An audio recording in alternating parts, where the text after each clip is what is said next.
আর সবাইকে জানাই শুভ দীপাবলি, অনেক শুভেচ্ছা, অনেক ভালোবাসা। তোমরা কালী পুজোর দিনটি কীভাবে কাটালে অবশ্যই জানাতে ভুলো না। কিন্তু যাই হোক, যখন আমি ভিডিওটা পোস্ট করব জানি আর কালী পুজো থাকবে না। যাই হোক, কালী পুজোর দিন মানে কাল আমি সন্ধে বেরিয়ে পড়েছিলাম কিছু ঠাকুর দর্শন করার জন্য।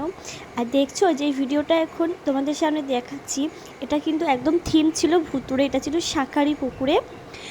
যাই হোক, খুবই ভয়ানক একটা জিনিস ছিল ভেতরে। মানে আমার তো এই ভেতরে গিয়ে যা তা অবস্থা হয়ে গেছিলো, মানে এত পরিমাণে ভয় পেয়েছিলাম, মানে আমি অজ্ঞান হয়ে যাব এরকম একটা অবস্থা। মানে আমি আর কথাই বলতে পারছিলাম না। তোমরা কারা কারা বর্ধমানে এই থিমটা দেখেছো অবশ্যই জানিও। এখন মনে হচ্ছে যে বর্ধমানে আরও একটা জায়গায় গিয়েছিলাম, সেখানেও একই রকম থিম, মানে সবই ভুতুড়ে থিম করেছিল, সেটা আর ভিডিওতে দেখানো হয়নি। এরপরে দেখো চলে এসেছিলাম একটুখানি খাওয়া দাওয়া করতে, তেমন কিছু না, একটু হালকা করে খাওয়া দাওয়া করছিলাম, নিয়েছিলাম স্পেশাল ফুচকা। এরপর চলে গেছিলাম দেখো কঙ্কালেশ্বরী। এখানে দেখো প্রচণ্ডই ভিড়, মানে কত লোক এখানে এসছে, কত ভক্তরা। এখানে খাওয়া দাওয়ায় দেখো দিয়েছিল খিচুড়ি, পায়েস, আর ছিল একটা তরকারি।